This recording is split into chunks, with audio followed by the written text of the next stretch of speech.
വയനാടുമായി ഏറെ അതിർത്തി പങ്കിടുന്ന ഒരു ജില്ലയാണ് തമിഴ്നാട്ടിലെ നീലഗിരി ജില്ല. നീലഗിരി ജില്ലയിലെ പല ഭാഗങ്ങളിലും വന്യമൃഗശല്യത്താൽ ഇപ്പോൾ ജനങ്ങൾ പൊറുതിമുട്ടിയിരിക്കുന്ന അവസ്ഥ. കഴിഞ്ഞ ദിവസം നെല്ലിക്കോട്ടയിലും ഗൂഡല്ലൂരിലും പന്തല്ലൂരിലും അടക്കം ആന ജനവാസ മേഖലയിൽ ഇറങ്ങി പ്രശ്നങ്ങൾ സൃഷ്ടിക്കുന്നത് നമ്മൾ ദൃശ്യങ്ങളടക്കം കാണാൻ സാധിച്ചിട്ടുണ്ട്.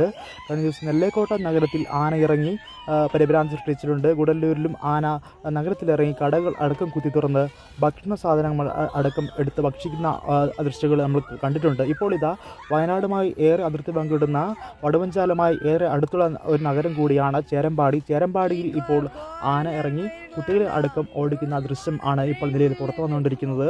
കാറിൽ ഉള്ള ആളുകളാണ് ഈ ചിത്രം പകർത്തിയിരിക്കുന്നത്. ഈ കാറിന് നേരെയും ഈ ആന പഞ്ഞെടുക്കുന്ന ദൃശ്യം കാണാൻ സാധിക്കും. കുട്ടികളെ അടക്കം ഈ ആന അലറിക്കൊണ്ട് കുട്ടികൾക്ക് നേർക്ക് ഈ ഓടിക്കുന്ന ദൃശ്യം കാണാൻ സാധിക്കും.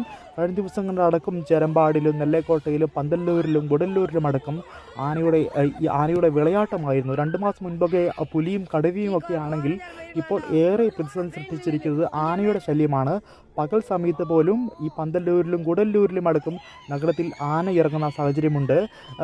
ഇവിടുത്തെ ആനയുടെ പ്രത്യേകത എന്ന് വെച്ചാൽ കടകമ്പോളങ്ങളടക്കം കുത്തി തുറന്ന് പലചരക്ക് സാധനങ്ങളടക്കം ഭക്ഷിക്കുന്ന ഒരു സാഹചര്യം അടക്കം നിലവിലുണ്ട്. ഈ സാഹചര്യങ്ങളിലാണ് ഇപ്പോൾ പന്തല്ലൂരടക്കം കടന്നു പോകുന്നത്. നീലഗിരി ജില്ലയിലുമായി ഏറെ വയനാടുമായി അതിർത്തി പങ്കിടുന്ന ഒരു ജില്ലയും കൂടിയാണ് നീലഗിരി. ഏറെ മലയാളികൾ തിങ്ങിപ്പാർക്കുന്ന ഒരു മേഖല കൂടിയാണ് ഈ നീലഗിരി, ഗുഡല്ലൂർ, പന്തല്ലൂർ മേഖല. ഈ സ്ഥലങ്ങളിലേക്കാണ് ഇപ്പോൾ ഈ ആനയുടെ ശല്യം വ്യാപകമായി വ്യാപിച്ചുകൊണ്ടിരിക്കുന്നത്.